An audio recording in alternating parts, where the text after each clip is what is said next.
welcome to Pride and Prejudice and Zombies by Jane Austen and Seth Grahame-Smith. Elizabeth was sitting by herself the next morning, meditating while Mrs. Collins and Maria were gone on business into the village, when she was startled by a ring at the door. As she had heard no carriage, she thought it not unlikely to be Lady Catherine, and under that apprehension was extinguishing her incense, when the door opened, and to her very great surprise Mr. Darcy entered the room. He seemed astonished, too, on finding her alone, and apologized for his intrusion by letting her know that he had understood all the ladies were to be within. They then sat down, and when her inquiries after Rosings were made, seemed in danger of sinking into total silence. It was absolutely necessary, therefore, to think of something, and in this emergence recollecting when she had seen him last in Hertfordshire, and feeling curious to know what he would say on the subject of their hasty departure, she observed, "How very suddenly you all quitted Netherfield last November, Mr. Darcy. It must have been a most agreeable surprise to Mr. Bingley to see you all after him so soon, for, if I recollect right, he went but the day before. He and his sisters were well, I hope, when you left London?" "Perfectly so, I thank you." She found that she was to receive no other answer, and after a short pause added, "I think I have understood that Mr. Bingley has not much idea of ever returning to Netherfield again?" "I have never heard him say so, but it is probable that he may spend very little of his time there in the future. He is rather afraid of zombies, and their numbers in that part of the country are continually increasing. If he means to be but little at Netherfield, it would be much better for the neighbourhood that he should give up the place entirely, for then we might possibly get a settled family there, one with a keener interest in the deadly arts. But perhaps Mr. Bingley did not take the house so much for the convenience of the neighbourhood as for his own, and we must expect him to keep it or quit it on the same principle."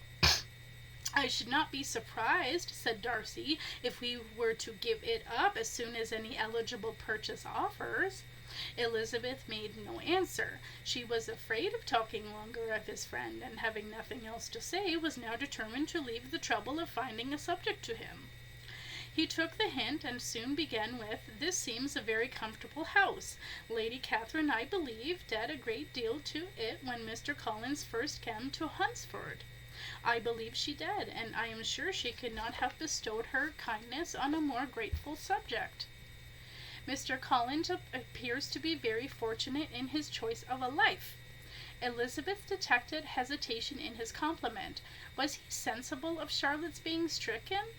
Yes, indeed, his friends may well rejoice in his having met with one of the very few sensible women who would have accepted him, or have made him happy if they had.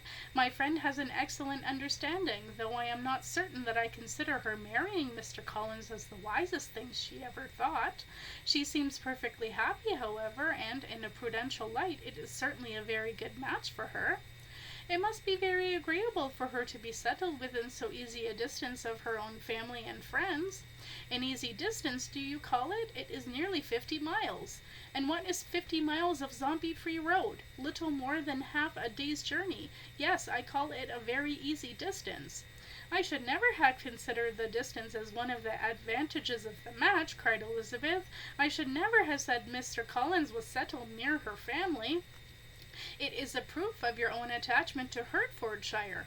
Anything beyond the very neighbourhood of Longbourn, I suppose, would appear far." As he spoke, he let slip a sort of smile which Elizabeth fancied she understood. He must be supposing her to be thinking of Jane and Netherfield, and she blushed as she answered, "Sir, you forget that I have twice made the journey to the darkest reaches of the Orient, a journey you know to be frightfully long and fraught with bears. I assure you my picture of the world is rather a bit bigger than Longbourn. However, Mr. and Mrs. Collins have never had a need of embarking on such adventures, so I suspect their ideas of distance are much like those of other ordinary people. I am likewise persuaded my friend would not call herself near her family under less than half the present distance." Mr. Darcy drew his chair a little toward her. Elizabeth looked surprised. The gentleman experienced some change of feeling. He drew back his chair, took a newspaper from the table, and glancing over it, said in a colder voice, "Are you pleased with the news from Sheffield?" A short dialogue on the subject of the army's recent victory ensued, on either side calm and concise, and soon put an end to by the entrance of Charlotte and her sister, just returned from her walk. A text surprised them. Mr. Darcy related the mistake which had occasioned his intruding on Miss Bennet, and after sitting a few minutes longer without saying much to anybody, went away. "What could be the meaning of this?" howled Charlotte, as soon as he was gone. "My dear Eliza, he must be above you, or he never would have called in this time and made away." But when Elizabeth told of his silence, it did not seem very likely, even to Charlotte's wishes, to be the case, and after various conjectures, they could at last only suppose his visit to proceed him from the difficulty of finding anything to do, which was the more probable from the time of year. The ground was quite frozen, and neither fresh unmentionables nor field sports would be seen again till spring. Within doors there was Lady Catherine, books, and a billiard table, but gentlemen cannot always be within doors, or of the people who lived in it. The two cousins found a temptation from this period of walking thinner almost every day. They called at various times of the morning, sometimes separately, sometimes together, and now and then accompanied by their aunt.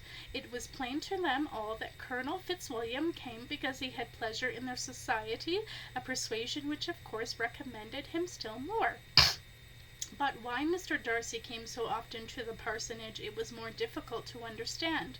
It could not be for society, as he frequently sat there 10 minutes together without opening his lips, and when he did speak, it seemed the effect of necessity rather than of choice.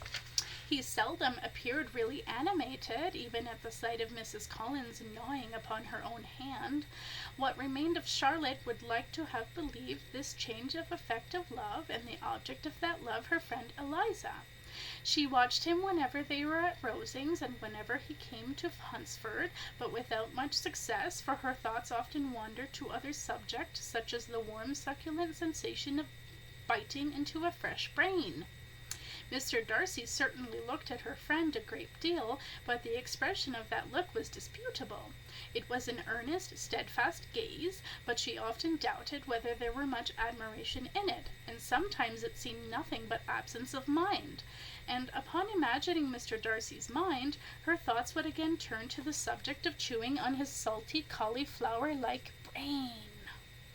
She had once or twice suggested to Elizabeth the possibility of his being partial to her, but Elizabeth always laughed at the idea, and Mrs. Collins could not think it right to press the subject, from the danger of raising expectations which might only end in disappointment.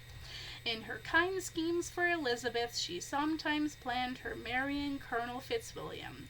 He was beyond comparison the most pleasant man, he certainly admired her, and his situation in life was most eligible, but to counterbalance these advantages, Mr. Darcy had a considerably larger head, and thus more brains to feast upon.